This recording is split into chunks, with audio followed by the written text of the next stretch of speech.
Bonjour à tous et bienvenue dans le deuxième épisode de cette série de vidéos sur l'intégration d'OpenAI et de Bubble.io. On va parler aujourd'hui de l'API Whisper. Donc c'est une API qui permet de faire du speech to text, c'est-à-dire qu'on va lui envoyer un fichier audio avec un discours, quelqu'un qui parle, et derrière il va nous répondre avec la retranscription texte de tout ce qui s'est dit. Pour cette vidéo, je vais aller un tout petit peu plus vite que dans la première, parce qu'on appelle aussi une API OpenAI. Il y a pas mal de choses qui se ressemblent, donc on n'a pas forcément besoin d'avoir trop de redites.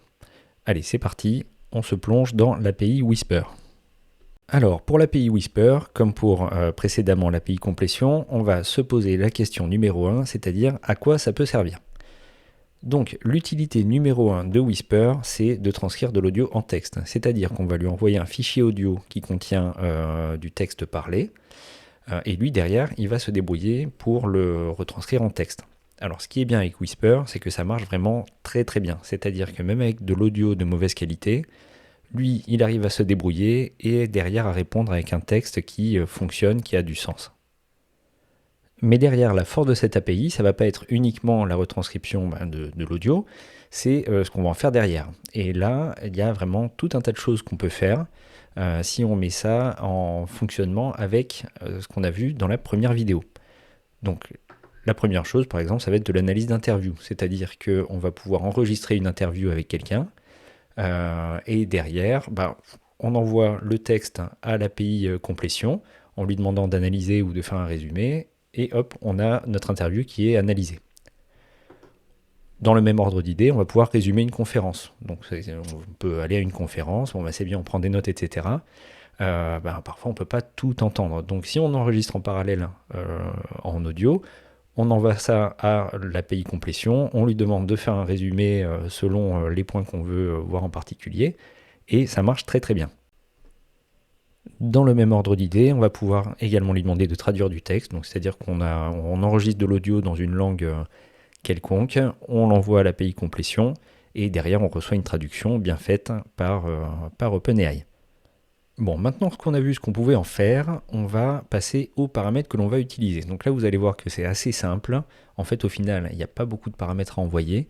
On a juste un paramètre qui est file. Donc, on va lui envoyer l'URL vers le fichier audio à analyser. Donc, dans le cadre d'une application Bubble, si votre fichier est uploadé dans l'espace de stockage de l'application, on va lui envoyer l'URL qui correspond. Au niveau des contraintes entre guillemets, donc on a les types supportés, on a vraiment beaucoup de types de fichiers audio, c'est pas vraiment une contrainte.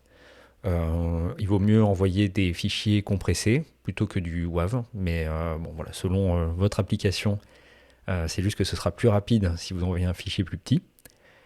Et par contre, il y a une limite de 25 mégas par fichier.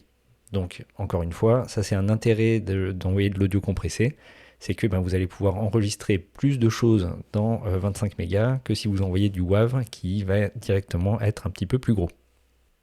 Ok, donc maintenant qu'on a vu ça, on va passer sur Bubble et on va créer une petite interface simple pour faire fonctionner tout ça.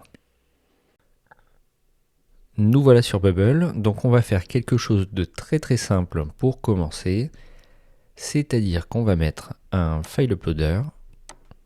Voilà, pour pouvoir uploader notre fichier MP3. Donc là, on part du principe que l'audio aura été enregistré avec un téléphone, par exemple. Et on va aller chercher un texte pour afficher ce que va nous répondre l'API Whisper. Bon, on ne peut pas faire plus simple. On va maintenant passer côté OpenAI, récupérer les informations et paramétrer l'API. Petit élément qu'on va rajouter quand même, c'est qu'on va mettre un bouton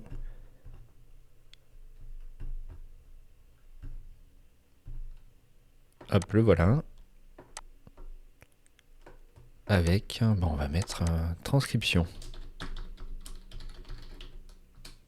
Voilà, pour lancer l'action.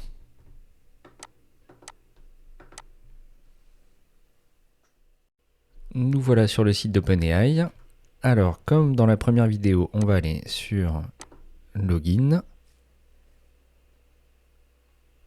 On va cliquer sur API. Et sur la partie gauche, on va aller dans Speech to Text. Donc c'est bien ce qu'on cherche à faire, convertir du texte parlé en texte. Alors, une fois qu'on est là, on voit en dessous, donc on a cette partie. On va faire exactement comme dans la première vidéo. C'est qu'on va prendre, ici, il faut faire attention à bien choisir cette option. On fait copie. On va retourner dans Bubble. On va dans Plugin, l'API Connector. Donc on a déjà quelque chose de paramétré ici. Et on va faire Import Another Call ici, juste là. Et on va coller ce qu'on a copié juste avant. On fait Import. Et là, on a une base pour démarrer.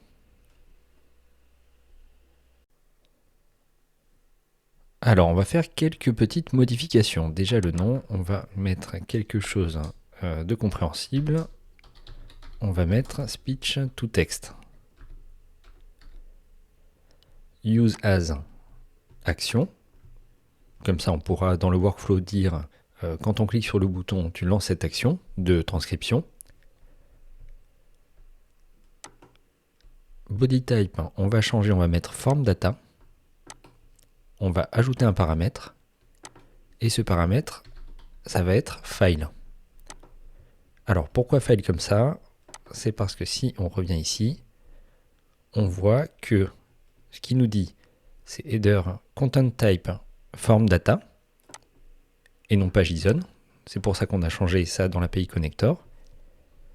Et dans le form, il veut deux choses. File, avec le chemin vers l'URL du fichier MP3, et modèle.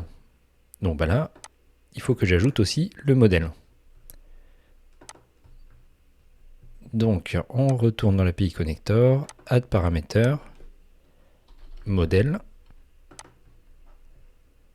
On va mettre ce qu'il nous a mis là, c'est-à-dire whisper-1. Je fais CTRL-C, CTRL-V.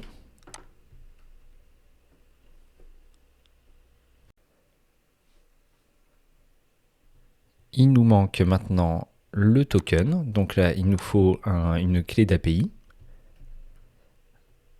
Pour avoir la clé d'API, on va retourner là. On va aller dans API Keys. On va en créer une autre.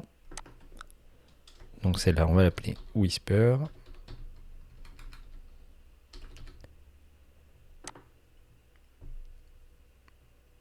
Je la copie.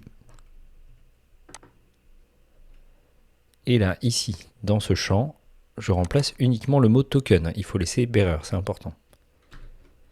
CTRL-V. Et on va cliquer sur Private. En cliquant sur Private, ça rend ces champs-là fixes et ils ne pourront pas être modifiés dans les workflows derrière. Ici, donc on n'a pas besoin de changer le modèle non plus, donc on va laisser Private. Et par contre, on va l'enlever ici. Là, c'est l'URL vers le fichier audio. Maintenant qu'on a paramétré tout ça, il faut qu'on lui mette ici un chemin vers un fichier audio. Et ce qu'on va faire, c'est que ici, je vais aller dans Data. Donc j'ai préparé un petit fichier MP3 pour le test. Donc je vais faire un File Manager Upload. Donc je vais l'uploader par là.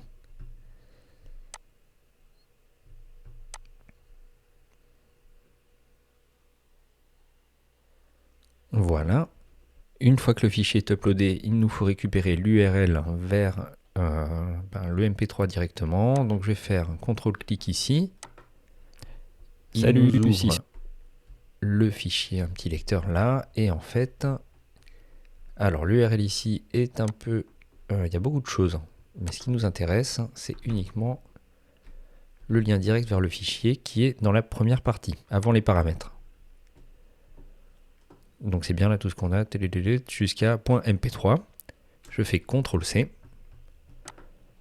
Je retourne dans l'API Connector et je vais coller cette URL ici en tant que valeur pour le paramètre file. Ensuite, il faut cliquer sur Save File ici. Voilà, et là on voit que l'affichage s'est modifié et on a un fichier. Initialiser l'appel. Et là ça fonctionne. Donc on voit bien qu'il nous répond avec un texte. Voyons voir la réponse. Et voilà. Si ce message s'affiche, ça veut dire que tout a bien fonctionné et qu'on peut communiquer correctement avec l'API Whisper. On va faire save. Donc en faisant save, il va sauvegarder le fait que l'appel nous réponde avec une partie de type texte. Donc maintenant, il ne nous reste plus qu'à paramétrer nos workflows. Je retourne sur l'onglet Design. Et je vais dire ajouter un workflow au bouton transcription. Alors, plugin OpenAI Speech to Text. Donc là, c'est tout l'intérêt de correctement nommer tous les appels. Et en paramètre file, donc qui est l'unique paramètre que j'ai pas mis en private dans le plugin, je vais changer ici et je vais lui dire de prendre file uploaders à value URL. Voilà. Et derrière, pour que le texte soit transmis, je vais créer un custom state par exemple. Donc là, je vais faire set state of an element. Whisper, c'est le nom de ma page. Custom state, on va en créer un nouveau et on va écrire transcription.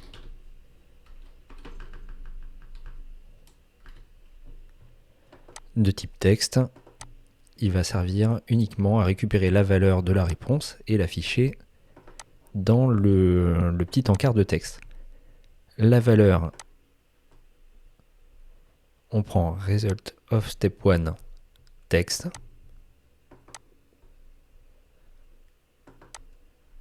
Et là, on est bon. Ok, donc niveau workflow, on est bon. On retourne dans l'onglet design et on va demander à l'encart de texte ici de nous afficher le contenu du custom state. Donc là, on va mettre dynamique et on va choisir Whisper, qui est le nom de ma page encore une fois, et transcription, qui est le nom du custom state.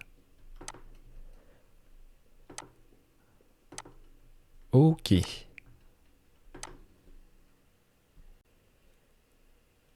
Donc là, on n'a plus qu'à tester. On va cliquer sur Preview.